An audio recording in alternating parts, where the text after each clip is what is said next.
Good evening, नमस्कार, बहुत स्वागत है आप सबका। लीजिए हम 5 हाजिर हैं आपको बताने के लिए टॉप 5 वे 25 खबरों का पूरा अपडेट। लेकिन हम 5 आपको 25 खबरों का अपडेट बताएं, शुरू करें उसके पहले आज आपको दिखाएंगे बुलेटिन में अब तक की 5 बड़ी खबरें। पहली बड़ी खबर है दिल्ली से, जहां पीएम मोदी कुछ देर बाद लोकसभा में राष्ट्रपति द्रौपदी मुर्मू के अभिभाषण पर धन्यवाद प्रस्ताव पर अपनी बात रखने वाले हैं। वहीं दूसरी तस्वीर रांची से है, जहां झारखंड की चंपई सरकार फ्लोर टेस्ट में पास हो गई है। इधर मध्य प्रदेश के सीएम मोहन यादव पीएम मोदी से मुलाकात किए, जबकि छत्तीसगढ़ में आज से बजट सत्र की शुरुआत हो गई है। इसके साथ ही यहां महतारी बंधन योजना के लिए पंजीयन आज से शुरू कर दिया गया है।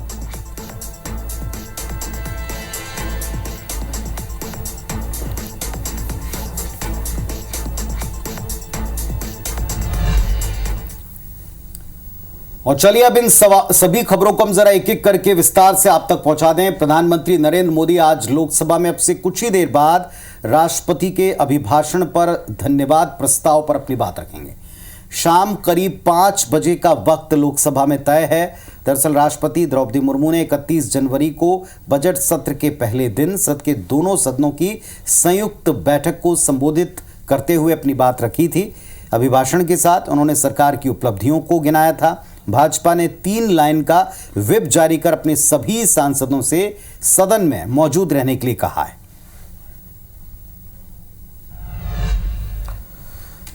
झारखंड में चंपई सोरेन सरकार ने विश्वास मत हासिल कर लिया। सरकार के पक्ष में 47 वोट पड़े, जबकि विपक्ष में 29 वोट पड़े।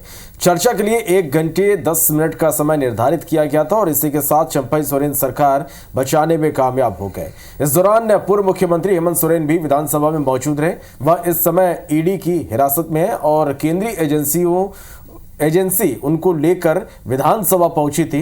तो वहीं गठबंधन के विधायकों को विधानसभा में बस के जरिए लाया गया था।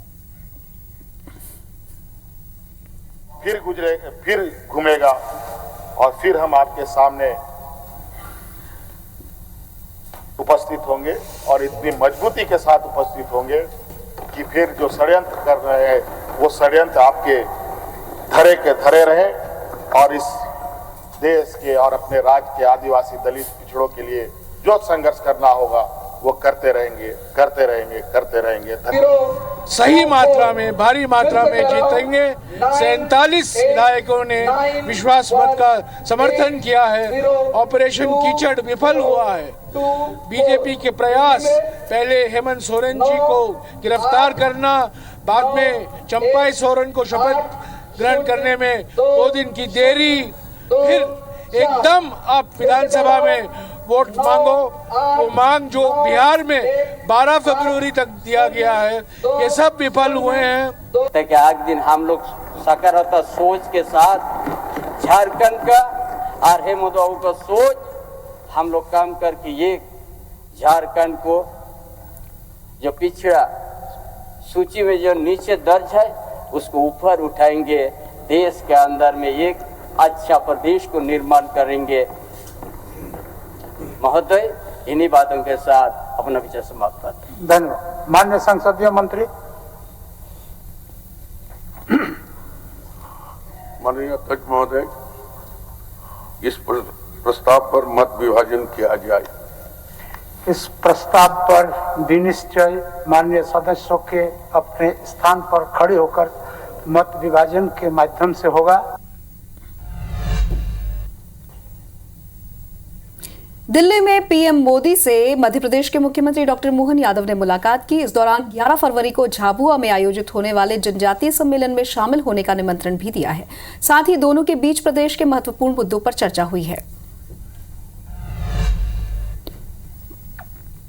छत्तीसगढ़ विधानसभा के बजट सत्र का आगाज राज्यपाल के अभिभाषण से आज हुआ। अभिभाषण के बाद सीएम विष्णुदेव साय ने मंत्रियों का सदन से परिचय कराया। वहीं सदन में वित्त मंत्री ओपी चौधरी ने अनुपूरक बजट सदन पटल पर रखा, जिसके बाद सदन की कार्यवाही कल तक के लिए स्थगित कर दी गई है। अभिभाषण के दौरान राज्यपाल ने कहा कि धान खरीदी को लेकर हमारी सरकार ने नया कीर्तिमान रचा है। बीजेपी की सरकार ने पूर्व पीएम अटल बिहारी वाजपेयी के जन्मदिन पर कई योजनाओं को अमली जामा पहनाया। साथ ही उन्होंने कहा कि सरकार नक्सलियों के खिलाफ कार्रवाई कार्रवाई कर रही है।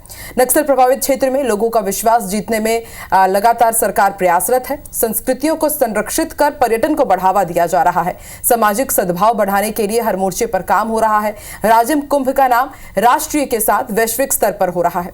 रामलला योजना शुरू कर सरकार श्रद्धालुओं को अयोध्या के दर्शन करा रही है। राज्यपाल ने महतारी वंदन योजना का भी जिक्र किया, जिस पर सदस्यों ने मेज थपथपाई। राज्यपाल के अभिभाषण पर चर्चा के लिए बुधवार और गुरुवार का दिन निर्धारित किया गया है। पिछले 5 सालों में कांग्रेस की जो छत्तीसगढ़ की कांग्रेस की सरकार थी, उसने सिस्टम को बिगाड़ करके लोगों के जेब में, भ्रष्टाचारियों के जेब में ज़्यादा पैसा पहुंचाया, अपने एटीएम में ज़्यादा पैसा पहुंचाया और सरकार के खजाने में कम पैसा पहुंचाया। इसलिए रिफॉर्म एजेंडास के प्रति हम पूर्णतः समर्पित हैं और एक श्रेष्ठ वित्तीय व्यवस्था, एक बेस्ट फाइनेंशियल मैनेजमेंट सिस्टम के माध्यम से हम छत्तीसगढ़ राज्य को नई ऊंचाई पर पहुंचा पाए। छत्तीसगढ़ के विष्णुदेव सरकार महिलाओं को महतारी वंदन योजना के तहत हर महीने 1000 रुपए देने जा रही। योजना के तहत पंजीयन की शुरुआत आज हो गई है। महिलाएं 20 फरवरी तक पंजीयन करा सकते हैं। इस योजना की शुरुआत 1 मार्च से होगी और इस योजना के लाभार्थी की उम्र 1 जनवरी 2024 की स्थिति में 21 साल होनी चाहिए। योजना का फायदा लेने के लिए ऑनलाइन आवेदन किया जा सकेगा। योजना का लाभ लेने वाली महिलाओं को छत्तीसगढ़ का मूल निवासी होना जरूरी है। विधवा, तलाकशुदा महिला भी महतारी वंदन योजना का फायदा ले सकती हैं। वित्त मंत्री ओपी चौधरी ने कहा कि मोदी की गारंटी के तहत छत्तीसगढ़ की माताओं के लिए क्रांतिकारी कदम उठाया गया।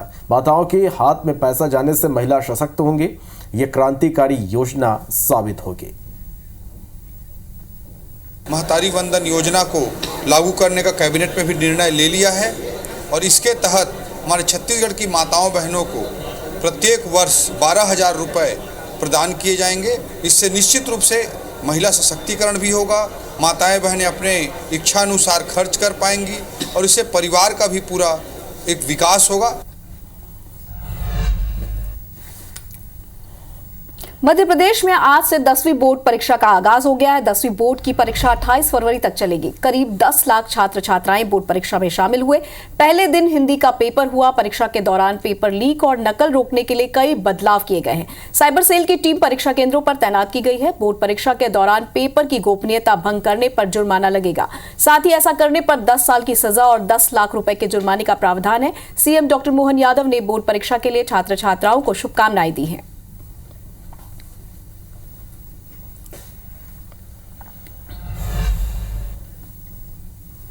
तो वहीं माध्यमिक शिक्षा मंडल के 10वीं बोर्ड के पेपर की लीक होने की खबर महज अफवाह निकली है। माध्यमिक शिक्षा मंडल ने पेपर लीक होने से इनकार किया है। माध्यमिक शिक्षा मंडल का कहना है कि पेपर लीक नहीं हुआ है। सोशल मीडिया में भ्रामक जानकारी फैलाई गई है। माध्यमिक शिक्षा मंडल ने छात्र छात्राओं से अफवाहों पर ध्यान न देने की अपील की है। बता दें कि कल देर रात सोशल मीडिया में 350 रुपए में पेपर बेचने की भ्रामक जानकारी फैलाई जा रही थी। पहले ही उन पे FIR दर्ज कराई जा चुकी है और 3 लोग ऑलरेडी गिरफ्तार हो चुके हैं। लगातार निगरानी जारी है, पुलिस भी सक्रिय है और हम भी जो है सोशल मीडिया से इस तरह की जो खबरें हैं वो हम वॉच कर रहे हैं। सभी को, बच्चों को खास तौर पे अभिभावकों को आश्वस्त करना चाह रहा हूँ कि वो अपने बच्चों को किसी भी प्रकार के इस तरह के प्रलोभन या झांसे में उनको आने से अलग करें। धार में एडमिट कार्ड नहीं मिलने की वजह से 75 से अधिक छात्र छात्राएं 10वीं बोर्ड की परीक्षा नहीं दे पाईं, जिसके बाद गुस्साए छात्र छात्राओं ने परिजन के साथ सरदारपुर बदनवार मार्ग पर चक्का जाम कर प्रदर्शन किया। छात्र छात्राओं ने निजी स्कूल पर बच्चों के भविष्य के खिलवाड़ का आरोप लगाते हुए स्कूल संचालक पर छात्र छात्राओं के भविष्य का आरोप लगाया है। मध्य प्रदेश के डिप्टी सीएम राजेंद्र शुक्ल ने उत्तराखंड में यूसीसी की तैयारी पर अपना एक बड़ा बयान दिया। भाजपा शासित राज्यों में यूसीसी की चल रही तैयारियों पर कहा कि मध्य प्रदेश सरकार में अभी ऐसा कोई प्रस्ताव फिलहाल नहीं है। सर, यूसीसी को लेकर उत्तराखंड में विशेष सत्र बुलाया गया है, तो मध्य प्रदेश में भी कुछ है सर, गुंजाइश है कि लोकसभा के पहले? अभी ऐसी जानकारी नहीं। एमपीपीएससी मुख्यालय पर आज एक बार फिर से प्रदर्शन की स्थिति बन गई। बड़ी संख्या में आक्रोशित अभ्यर्थी एमपीपीएससी के मुख्यालय पर प्रदर्शन करने पहुंचे। बता दें कि मध्य प्रदेश लोक सेवा आयोग पिछले कुछ समय से वक्त रहते परीक्षा और इंटरव्यू नहीं करा सका। जिस वजह से लोक सेवा आयोग के खिलाफ आए दिन विरोध प्रदर्शन हो रहे हैं।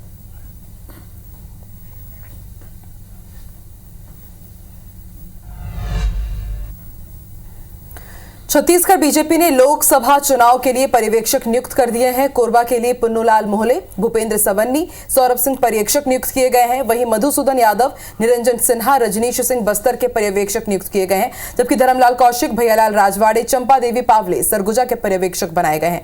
इधर शिवरतन शर्मा, लक्ष्मी वर्मा और कृष्णा राय बिलासपुर के पर्यवेक्षक, वहीं गौरी शंकर अग्रवाल, धर्मजीत सिंह और सरला कोसरिया को रायगढ़ का पर्यवेक्षक बनाया गया है।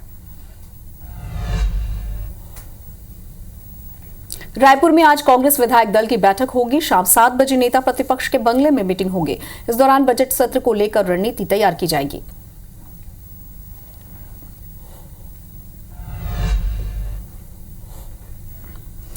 संघ के सरसंघ चालक मोहन भागवत और अन्य प्रमुख पदाधिकारी एक हफ्ते के मध्य प्रदेश के दौरे पर आने वाले हैं। मोहन भागवत 6 फरवरी से 11 फरवरी तक मध्य प्रदेश में रहेंगे और उनके साथ सरकार्यवाहक दत्तात्रेय होसबाले और सह सरकार्यवाह डॉक्टर कृष्ण गोपाल, डॉक्टर मनमोहन वैद्य, रामदत्त चक्रधर, श्री मुकुंदा जैसे कई बड़े पदाधिकारी भी रहेंगे। इस दौरान 6 से 7 फरवरी को उज्जैन में संघ के पदाधिकारियों की बैठक होगी और 9 से 11 फरवरी तक मुरैना में बैठक आयोजित की जाएगी। इस दौरान मोहन भागवत भोपाल पहुंचकर प्रमुख पदाधिकारी और बीजेपी नेताओं से भी मुलाकात कर सकते हैं। भागवत के मध्य प्रदेश दौरे को लेकर सियासत शुरू हो गई है।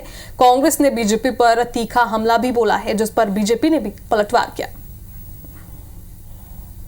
मोहन भागवत जी मध्य प्रदेश को 3 स्टार 5 स्टार होटल समझते हैं।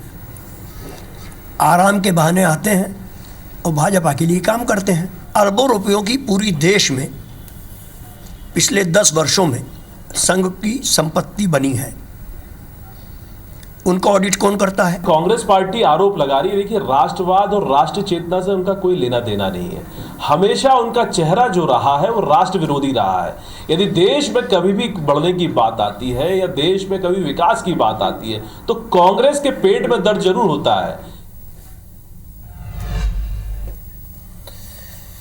भाटापारा से कांग्रेसी विधायक इंद्र साव अवैध शराब बिक्री को लेकर अनिश्चितकालीन धरने पर बैठ गए। विधानसभा सत्र को छोड़कर कार्यकर्ताओं के साथ विधायक धरने पर बैठे। विधायक ने कहा क्षेत्र में अवैध शराब बिक्री पर कार्रवाई नहीं हो रही। वहीं विधानसभा सत्र में शामिल नहीं होने पर कहा कि जब मेरे विधानसभा क्षेत्र के लोग ही सुरक्षित नहीं है तो विधानसभा में बैठकर बड़ी बड़ी बातें करने का क्या मतलब है। जब क्षेत्र की समस्या का ही निपटारा नहीं हो सकता तो वहां जाकर सिर्फ टाइम पास करना होगा। इस मांग को लेकर एसडीएम कार्यालय का घेराव भी कर चुके हैं, इसके बावजूद कार्रवाई नहीं हो रही। कलेक्टर साहब के पास बात को लेकर गए और उनको ज्ञापन भी दिए कि यदि इसमें लगाम कहीं नहीं लगती तो हम इस समय विधानसभा सत्र में हम शामिल नहीं होंगे और अनिश्चितकालीन धरने में बैठ जाएंगे करके। हम चाहते हैं कि पूर्ण रूप से अवैध शराब की जो बिक्री हो रही है वो पूरे क्षेत्र में बंद होनी चाहिए।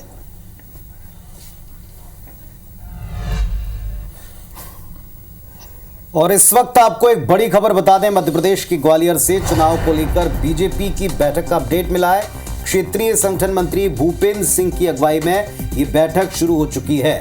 ग्वालियर लोकसभा के बीजेपी क्लस्टर के सदस्य इस बैठक का हिस्सा हैं। मंत्री प्रद्युमन सिंह तोमर, जयभान सिंह पवैया इसमें शामिल हैं। इसके अलावा माया सिंह, इमरती देवी और 12 नेता इस बैठक में शामिल हैं। ग्वालियर में निजी होटल में ये मीटिंग शुरू हो चुकी है। लोकसभा क्षेत्रों को क्लस्टर में बांटकर अब रणनीति पर काम शुरू हुआ है, जिसमें चुनाव को लेकर बीजेपी की ग्वालियर की अहम बैठक फिलहाल शुरू हो चुकी है।